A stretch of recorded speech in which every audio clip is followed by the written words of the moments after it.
The sun converts 5 million tons of matter into energy every second. This energy from nuclear reactions within the sun is sent out into the solar system as light and heat. The Earth receives only a small part of this energy, which we see and feel in different ways.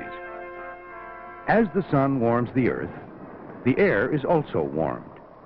The warm air rises and cool air rushes in below, causing the conversion of sunlight into another form of solar energy, wind.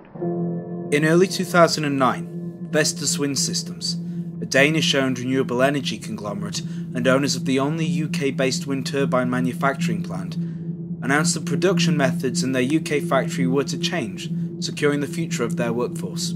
Today, this turbine harnesses wind to provide some of the energy for running an amusement park near Allentown, Pennsylvania. Yet in May 2009, Vestas announced that despite the factory being one of the most efficient and one of the most profitable, it was to be shut down in a little under 3 months, and the company grew increasingly difficult to contact, forcing the workforce to take matters into their own hands.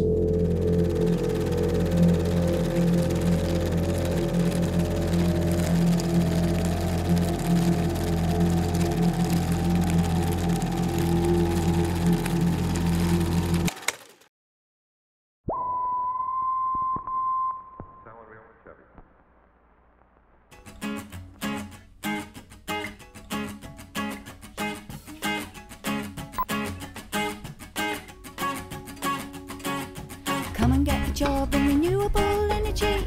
Get a mortgage, start a family, the future's in green. Technology, skilled work, lifetime guarantee. The pay is good, but the hours are long. Can't complain if you haven't got a union. Breathing's hard on the factory floor.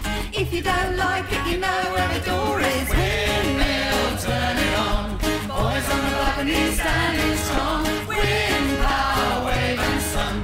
This is a fight that must be won. Windmill, turn it on. Boys on the balcony standing strong for work in the world. Good evening, ladies and gentlemen. Can I have your attention, please?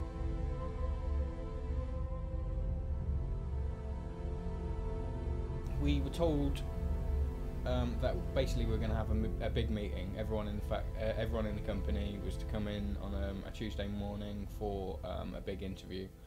Not a big interview, a big meeting, sorry. Yeah, we were all called in on one of our days off, and we were all called into one of the warehouses which they'd emptied of blades and tools, all sat there in sort of a school assembly style. So 28th of April, what I call Dr. Pepper Day. What's the worst that can happen? Some of us thought maybe, you know, with the recession coming, maybe they'll thin the numbers out, maybe some people will get sent off to be trained. But yeah, they told us we were all on the scrap heap, basically. Told us, well, in 3 months' time, none of us were going to have any jobs and the factory was closing down. That was all 600 and I think it was 625 people at the time. And somebody did say that they did the same to the Australian factory because 3 years previous they opened a factory in Australia, and we trained the guys for Australia, and then that factory only lasted a year, but they did the same. They got everybody into the factory and announced that the factory was no longer going to be carrying on because of the logistics of them moving the blades across land or whatever else. If we start at the beginning, there was a meeting called by a group called Workers' Climate Action in the Riverside Centre in Newport. And it was that which sort of got me interested. They held a public meeting, and myself and a couple of other workers went. And it was at that point which they said, we've got to do something radical to get our message across. They told us about Visteon, the car parts manufacturer for Ford that had occupied recently, and we kind of checked that out. Sadly, that wasn't really what we came away with the meeting from. What we came away from the meeting with. It was more of a, let's lobby the government, let's send letters, let's do this, let's do that. And unfortunately, it came across that nobody really wanted to hear what the workers wanted in that position. You'd got activists arguing that we should occupy, trade unionists arguing that we should be part of a union, and that both would just sort the problems just like that. And in reality, most most people in that meeting, other than the workers, hadn't really got a clue what was going on. You usually end up finding a way to get you out of the company, you know what I mean? So everyone was a bit, "Oh, if we join a union, they're going to sack us." That was the attitude. So yeah, that was the first thing they tried, weren't they? Little leaflets going on, but then that failed. So then it started a little rumour around, wasn't it? Little talks about doing something. Most people who've been on the island for a while knew that, you know, it's unlikely that people will fight back, I suppose. But it wasn't until 2 days later when I received a text from someone, God knows who, saying there's another meeting in a little pub out of the way, and myself and 2 other people turned up, and it was from there that this was the plan. This is what we were going to do. So I suppose there was probably about 5 or 6 of us turned up at the pub on the Monday the next day, had a discussion, socialist activists from the mainland, green activists still, all sort of came down, discussed the possibility, told us about flyers, how we could maybe sort of build momentum and try and pull some people on board for what we were up to, really. It was a rally outside in St Thomas's Square on one of the rainiest weekends of the summer, or rainiest days of the summer, but out of that there was 300 signatures collected that day, which proved that the general public were in support of trying to keep the factory open, which gave us a bit of a boost. Vestas seemed like the ideal dream for me. I moved down to the Isle of Wight, wanted an environmental job, landed Vestas, thought brilliant, realised that it was, you know, managed in a completely bogus way. Many a time I've seen people with just pieces of debris in their eye, simple things like that. You know, that happened quite a lot. This, you know, people being knocked or slipping up, or, you know, real sort of basic things which could be stopped very quickly, and very easily, just them not taking the time or effort to really do anything. Intimidation basically was the only way. The health and safety, they would claim that they're putting loads and loads of money into it. In reality, the extraction didn't work. We were using chemicals that were causing people to flaring up and contact dermatitis. And that was probably the reason that I left the occupation, sadly, because I worked in the finishing shop, and the problem with the finishing shop, there was a lot of dust, inhuman amounts of dust, because the extraction system rarely worked. HAVS, which is hand-arm vibration syndrome. Part of my role was being an environmental rep, and there was at least 3, maybe 4 things wrong every single week that I did my walk round, and there was nothing in place to sort them. And then one of the chemical cupboards inside had a broken lock. It was months and months and months before that got fixed. Now, to me, they're flam cupboards, so they stop the chemicals going up when there's a fire, and if the lock's broken, then they're not going to do their job. We found out some information that basically some of the managers have been priming people for when health and safety came round, certain things to say, certain things to react, how to react. Also, we'd have a mass clean-up. We wouldn't use all the sanding equipment that we'd normally be using, so in the air there'd be less particles of dust, the noise would be lower. You know, it was it was definitely staged.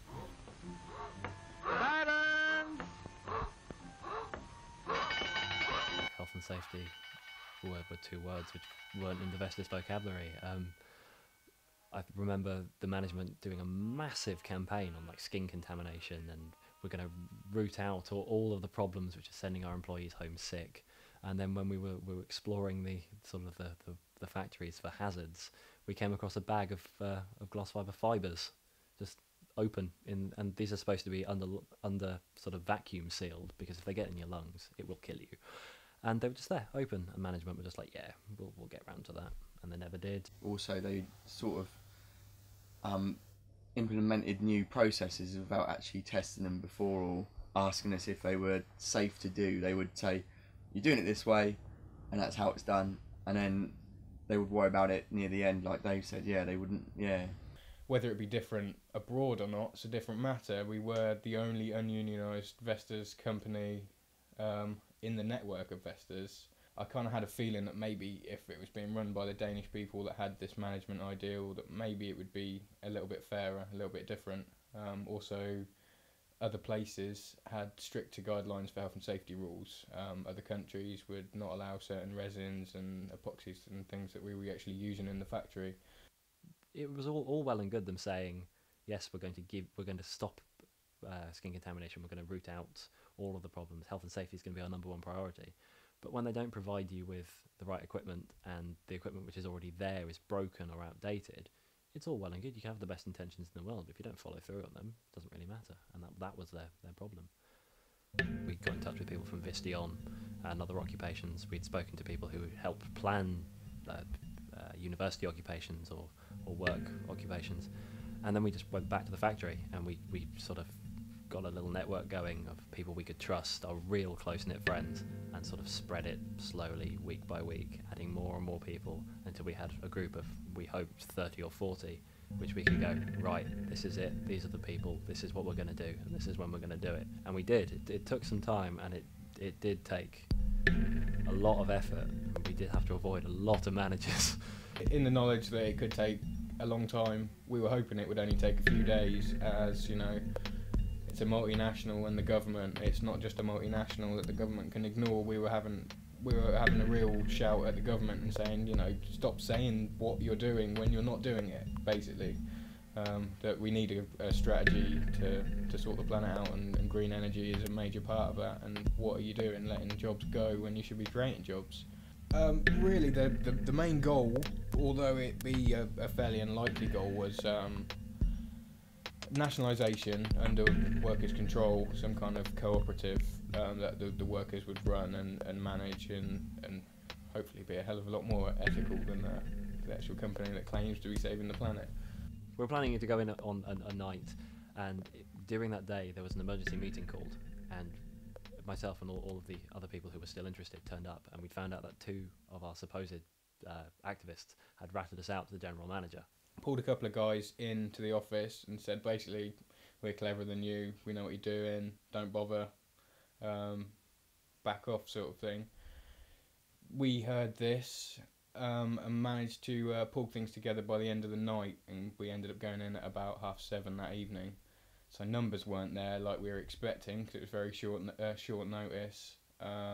Obviously nerves got to a few people, which is understandable, because all of us were, you know, knees were chattering, definitely. The final meeting was in Newport, so everybody had to go back home, either Sandown, Shanklin, Ryde, and the meeting finished at 5:30, and we'd arranged to meet outside the factory at 7. So we literally, people who were leaving Newport at that time of night, it was going to take them half an hour, 3/4 of an hour to get home, and then half an hour, 3/4 of an hour to get back. And by that time, there wasn't any time. I mean, I was picked up out here by one of the workers, or one of the occupiers, and he'd literally gone home, flung his stuff in a bag, same as me. I'd come home, fed Missy, flung my stuff in a bag, and was stood outside waiting for him. So yeah, it was all last minute. I mean, even to the very last, Some people have been stockpiling for a little while. Ropes, chains, and my little camping stove, spanners, sleeping bag, tea bags, sugar, packets of savoury rice. I made 2 batches of flapjacks. Umpteen tins of beans and sausages and soup. Anything that would be useful quickly. And then conveniently forgot the can opener, so we were stuck there with tins of beans and no way to open them. So one team was going to go in through the back car park, and one team was going to go in through the Blade Park. Sadly, all the doors for the warehouses were locked, so we got a frantic phone call saying, we're in. We got in through the front door. Well, getting in was the fun part. I mean, we managed to try like every single door apart from the main door that we clock in by, and ended up using the clock in machine, just clocked straight through, card swipe in the door. We just walked right through the Blade Park under full security cameras. There was no guards, no anything. We just walked in right through the front door, and the first person we bumped into was the managers, and he just looked at us and going, "You coming in?" And he just looked at 30 blokes, you know, with their backpacks and their heavy jackets ready to spend the night. We just went, yeah, and just walked straight upstairs into the management floor. It was a bit of a panic. I'd say nerves carried most of us through it, to be honest, because I don't know that we were in any place to be thinking straight at that time. While some early plans were to occupy the factory floor, tactically speaking, securing the offices was pivotal. Not only did it have access to telephone lines and internet, allowing them to connect with news organisations and pressure groups, it also allowed them access to the balcony. It was this that became the soapbox for their campaign, allowing them the opportunity to speak to the world beyond the fencing.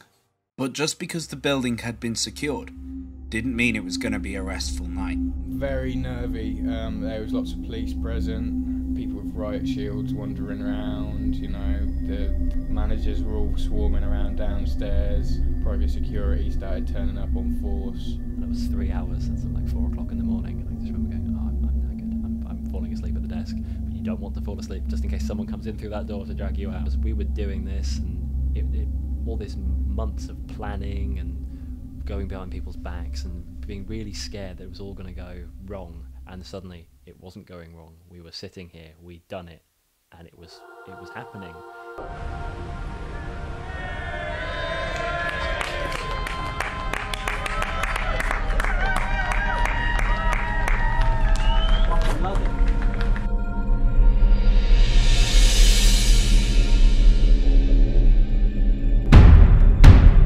Good evening to you, Robin, from East Cowes here, where certainly more than 100 people have turned out for this protest.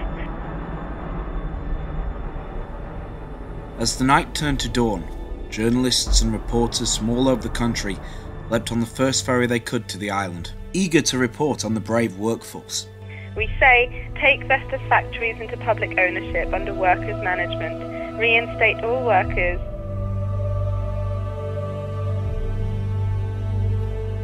But arguably, the most comprehensive coverage came from a man who didn't have to travel very far at all. We've snuck ourselves into a great position here, which is just by the fire exit. Just had this email in from, it's Ryde Trades Council, I think, Tony Kelly. It sent us an email that said, Vestas, the workers at Vestas have occupied the building. So wow, this is an amazing story. You could just tell it was going to go massive. So dropped the trowel or whatever it was I was digging, weeds out of the garden with, and came straight in, got on the story. Being able to publish 24 hours a day is a blessing, and it's also a nightmare as well, because it means that you're never off. The potential to publish is always there, as and when, and we had laptops there, and we were running power from the car, so we had special inverters to make sure we were able to upload photos, upload videos, that kind of stuff from there. When we went in, we had no idea it was going to last more than 24 hours, let alone 18 fucking days. But the following morning, when the police cordon was up, the managing director, the boss, decided that it was his factory and he was going to get us out or die trying. And he was a big, scary man, So off he went to the local tool place to get himself a pair of bolt cutters. But by the time he'd got back, the police had realised it wasn't his factory and it was in fact rented. So he was just about to bust in through the door when a police officer came up and knocked him on the shoulder and went, "Excuse me, sir, if you break into this factory, we'll have to arrest you for breaking and entering." And I've never seen a man so angry in his life as he was led down the stairs by a police officer. As I said, we weren't in there to cause any damage. We didn't really want to do any damage, but I think the only casualty throughout the whole thing was the managing director's cake, which we found on in his office, and I have to say it was a very nice cake, and myself and the lads really enjoyed it. While journalists were determined to try to speak to the people inside of the factory, one man, in a strange twist of fate, ended up inside of it. When you saw I was roped in by a load of comments. I was tied up and dragged in, I didn't even know, I just woke up in there. Well, it's like somebody else got drunk and just ran in and didn't even know where I was till the next morning. What the fuck? This would be pirate, by the way. I drunk everything. And smoked everything as well. Yeah, bloody did. I went over to see what's going on with another mate, and there was a few people outside. And, stayed there the evening. I was watching it, had a few beers. Drank all the RMT's beer. Yeah. And I was there for the evening. And then the next day, there was about 20 people tried to go in. More people were going in, I was one of them, and 3 of us managed to get in past the security guards and the police. I plucked up courage about 3 days later to tell my wife. She thought I was outside. Well, she thought you'd just gone down the pub. No, she thought I'd gone to just give some moral support. Oh, she didn't know you were in the building? No, not for a few days. How did your wife react? She went nuts. Get out. Well, it took 10 days to come and see you, didn't it? Yeah, it did take her 10 days to come and see me.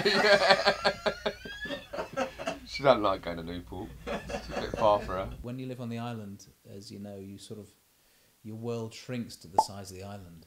So to go from Ventnor to Newport is effectively going halfway across the world. So to do that a couple of times a day, there was a lot of travelling. I think we must have spent a fortune on fuel. Then police enforced the line a bit more, security enforced the line more, and we had what was to become the mass pasty trespass. Where are you from?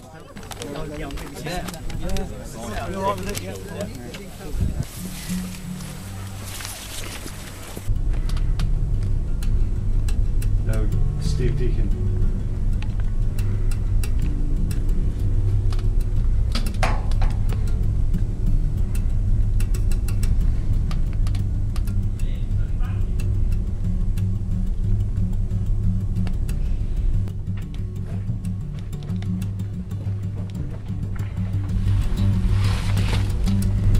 Oh, they're all coming off the police as well.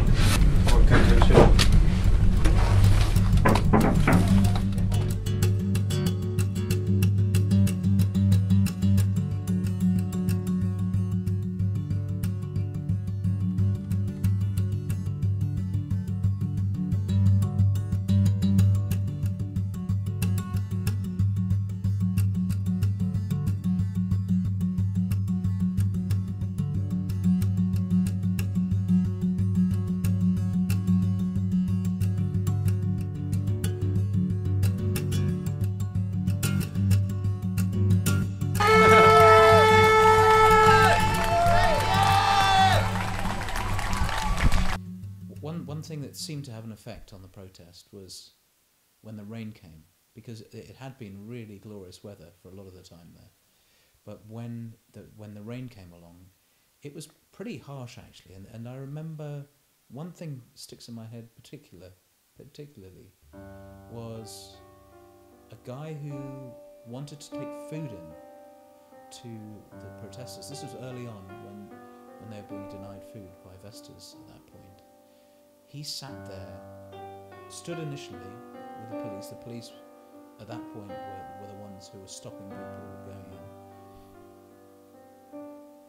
And it must have been before the barrier, the final barrier was there. And he stood in the rain for hours. And then eventually they said, well, the police said, we can ask the superintendent what's happening. He then stood pouring rain with these bags of food to take it to the people inside. Eventually it was clear the answer wasn't coming back even after a couple of hours. He then sat on a stool in the pouring rain. So there was that sort of absolute devotion from some people to what was going on inside. It is rare to see, these days it's rare to see somebody putting themselves out that much for somebody else, frankly, in society at all. So to see that, I don't even think that he was a fellow worker. I think he was just deeply committed to making sure that they were fed. We had a lot of fun in there. I wouldn't say that occupations are boring. Just being locked in a room with, people for that amount of time, you learn a lot about each other. But also I learnt that in whatever conditions you're in, you need to have fun.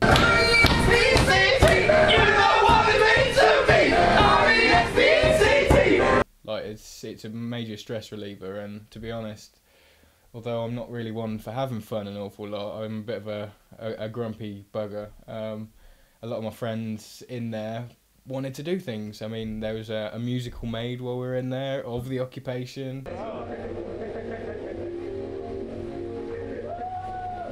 We came up with new games within the halls with tennis balls that were bringing the tobacco in. We were playing around with those. Came up with a few new games like Hall Ball. We found a synth keyboard under one of the manager's desks. That's how I'm playing this.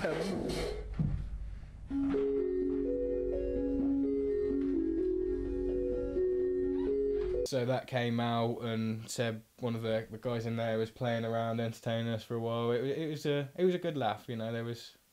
It isn't all bad. That's I suppose one thing I'd like people to understand. That yeah, it wasn't a nice experience at all, and it wasn't nice having to be in that place to have to do that in the first place. But yeah, when you're thrown together with a bunch of like-minded people, you get around a lot of problems together, and I suppose fun was getting around one of the problems that we were having in there, which was the stress. So yeah.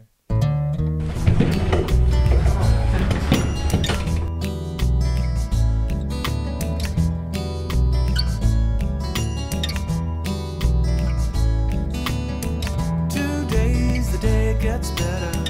This much I know. I'm gone, I'm getting out, and all you suckers can watch me go. And I don't know where I'm going yet, but it's somewhere quite a ways from here, I'll bet. It's gonna be so far, so far. It's gonna be so far, so far. It's gonna be so far, so far. Hi there, I'm Jamie, and I'm going to be taking you around from inside Vestas on day 5 sitting. Starting with the games room. Not much of a big games room. Well, it's big, but not a lot in here. But it does the job. Got our coffees, more coffees, and a bit of a mix going on here. More of the luxury machine.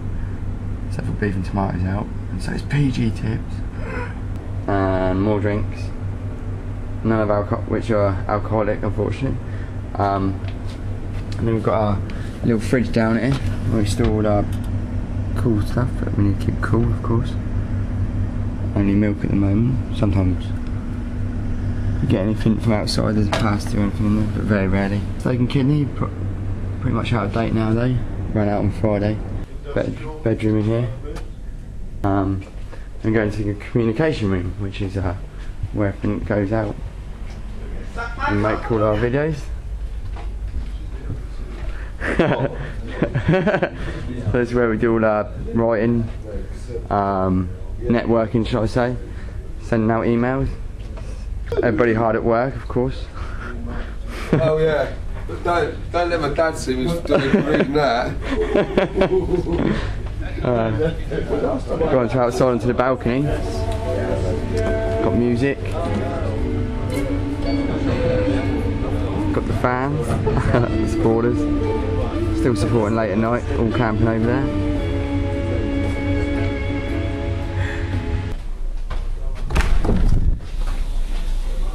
Don't know if anyone's in here. Nope, so we're clear. It's where we do our washing, our faces and all sorts. Of course, maybe say what they've done in this. Basically saying, all kept clean. Got a few people on the case. Mainly Seb, but a few people. Planning on doing it in the future. Then we go down. Use this sink for washing clothes. Wringing clothes out, drying, etc. Rinsing, yeah. And there's our dry rack, where we hang our washing up. Of course, for it to dry out. Yeah, this is in the ladies' room, but it's not being sexist. It's just a bit smaller, so we just use it for the washroom. Poster. Then we go into the old bedroom. Slash bedrooms. It's one room, but they're pretty much separated. We've got one person sleeping in here. It's usually on the balcony, but can't see anyone there tonight. Got It's more of a luxury bed, I suppose, because it's on a chair and it's not actually on the floor, and there's a sleeping bag there. So that's 2 points. This guy's got cushions, more than I've got. I haven't got a sleeping bag or cushion, so I think I've seen someone sleeping under that, so that's sort of technically a bed. This guy's got a blow-up mattress, so pretty much top of the range. Bedding in here, anyway. Luxury. Yeah, it's the rest of the place. And that's it for the tour, I believe. Right. All done. Thanks again. See you later. We didn't know how long we were going to be in there. Didn't know when we were going to get kicked out or anything, did we? Since every day was different. So we took every day, yeah, as it comes. The initial struggle was to get food into them, and then different struggles along the way, and people eventually, the people mostly from off the island, because the people on the island had places to live, you know, they formed the camp on the Magic Roundabout. First week we were all preparing for the court case. I suppose that the biggest shock to us was when it went to court and got thrown out, basically, to start with. You know, the judge told Vestas, go away and do it properly, basically. That the first court case was effectively saying to them that they could stay in there. I really didn't consider that was even a slight possibility.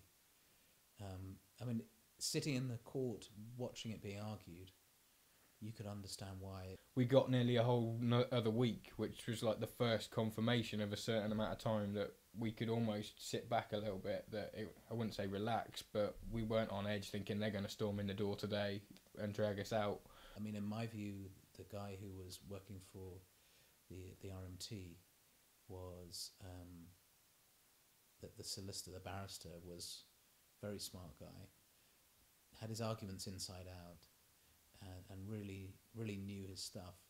That the guy on the Vestas side seemed to be either less prepared or just surprised at the way that the guy was arguing the case.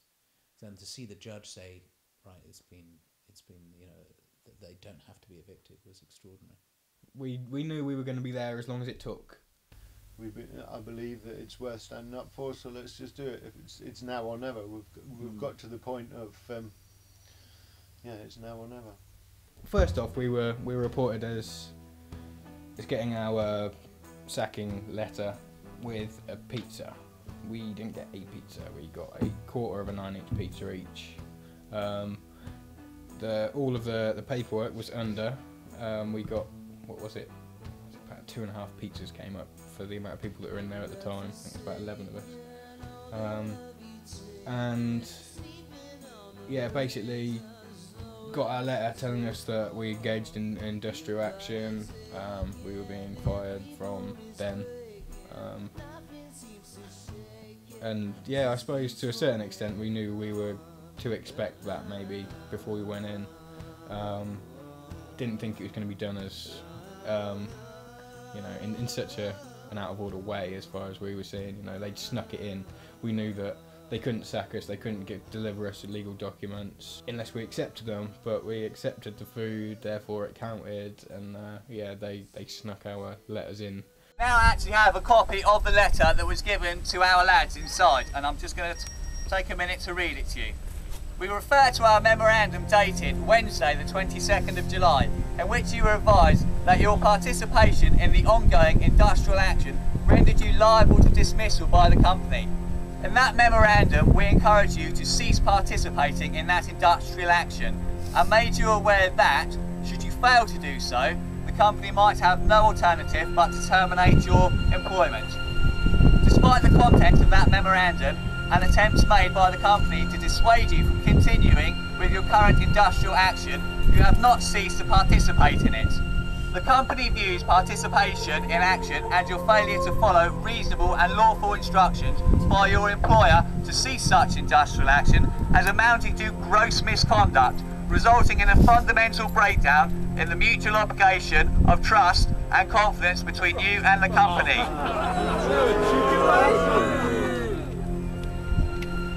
I am therefore writing to inform you that, as a result of your participation in industrial action and refusal to give up that action, you leave the company with no choice other than to terminate your contract of employment with immediate effect. In these circumstances, you are not entitled to notice of termination of employment or payment in lieu of notice, and the termination is dated 28th of July.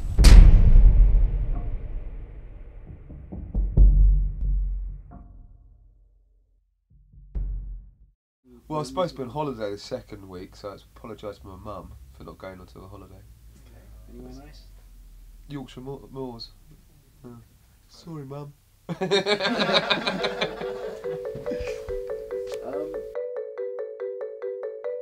got requests coming in from all over the country from people who want a Vestas worker or an islander to come up and speak to their union meeting, to their green meeting, to their public meeting, to a meeting in their workplace.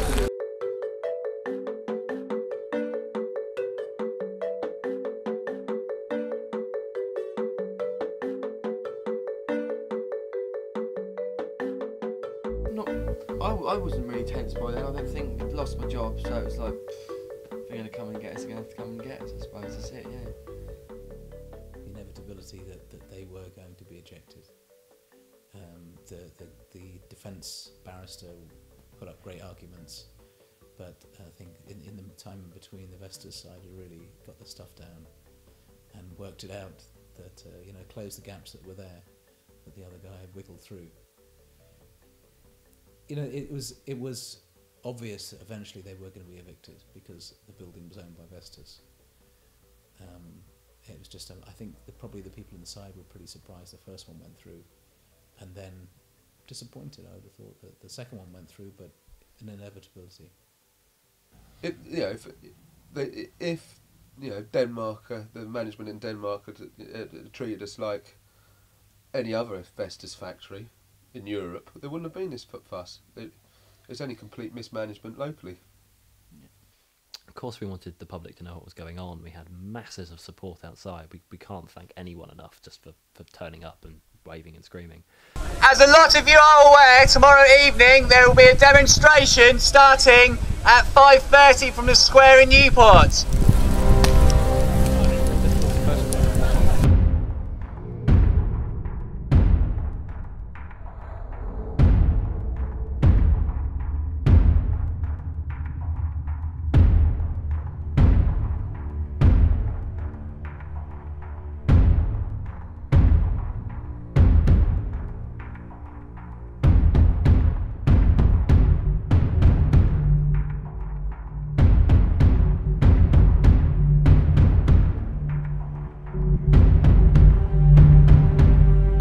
While they're in there, we do what they want, right? Good afternoon, ladies and gentlemen, and thank you for coming on this damp afternoon.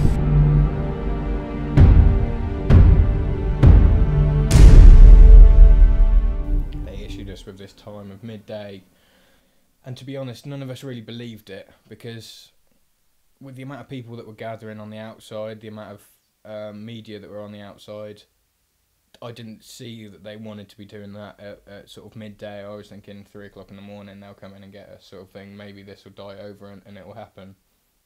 And then it became clear that they were going to be coming in actually at 12 o'clock the next day after we'd read the notice.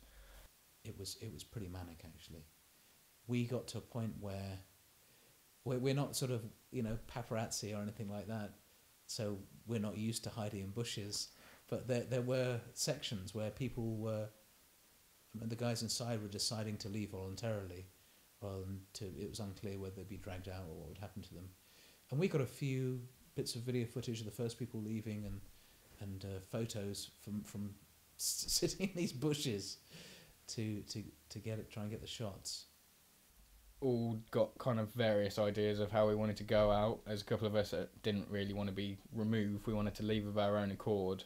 There was 6 of us left by this point. So 2 of us abseiled as they were coming in the other side of the building off the balcony. Jamie jumped against the advice of most of us in there, although he's okay, which is the main thing. And the others barricaded the last door, stood on the balcony until they were removed, basically. We're at the door now. Okay. I've just done a scan of the room.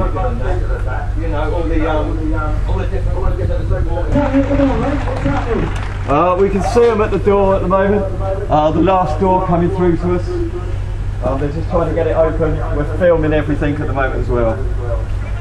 We can see them at the other side of the door, basically. They're shaking the door. It's about 5 or 6. About 5 or 6 apparently. Including a court official, 2 police, head of security. Court officials, bailiffs, police. Head of security.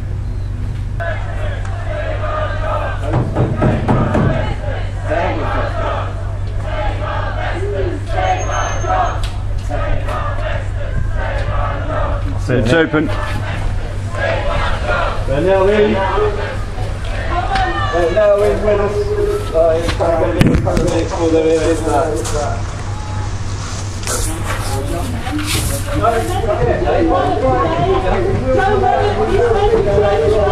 Okay, Mr. Arbuthnot, would you like to come this way? I'm here for your safe removal. I'd rather you didn't go over the top. We don't want you to injure yourself going over the top. No, I'm not going to go over the top. No, well, happy? Would you like to come this way then?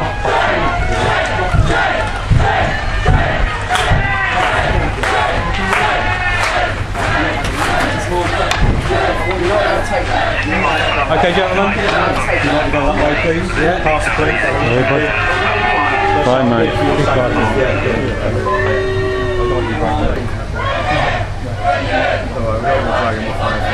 No, I just want to make sure it's all right.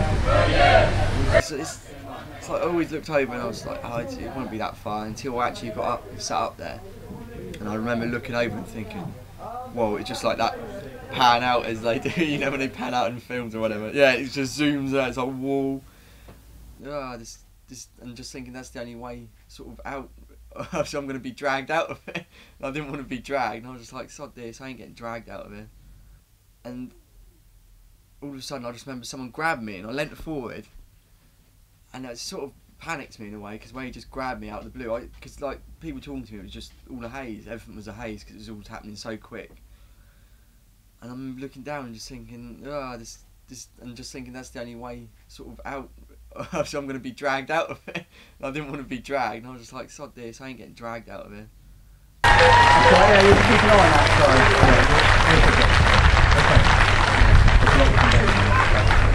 What's everyone doing? Okay.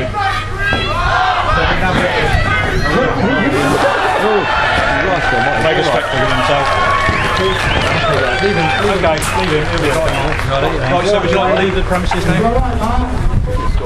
I will escort you off. Hello. We're alright, Jamie's fine. I should to leave now.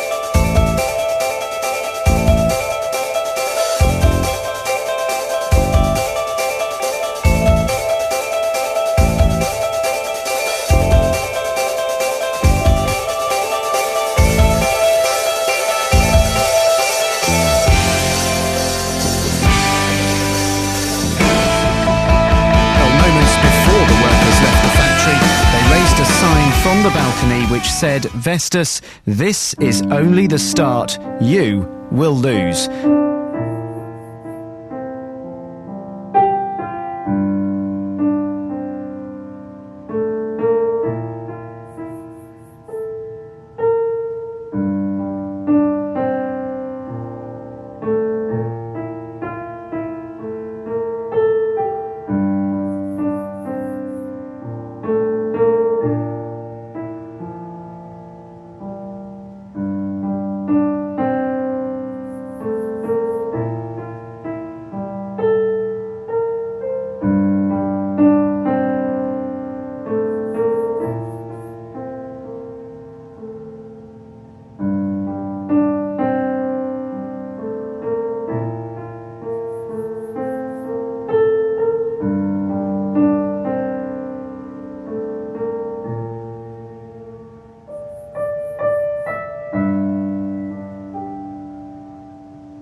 passed since the occupation. Some of the workers have struggled to find new jobs.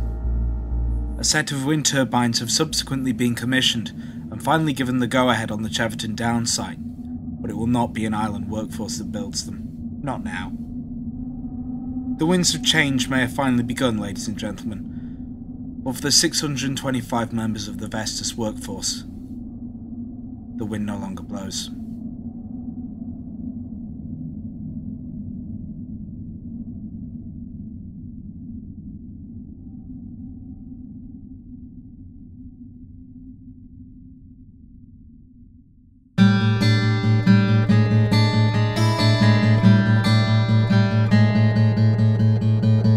Everybody knows you're on to something, and they all want in. But they don't know about the bad news you keep underneath your skin. And they think you've got it all figured out, but there's one thing you'll never talk about. It's a long time gone, but it never went away. Pull the string, and this whole thing's coming down. Just pull the string. Smile pretty, the camera loves you. That's what they say. There's a part of you that wishes they would all just go away. 'Cause there's one small secret that's bugging you, and would break their hearts if they only knew. There's a world outside, you can feel it coming in. Pull the string, and this whole thing's coming down. Just pull the string.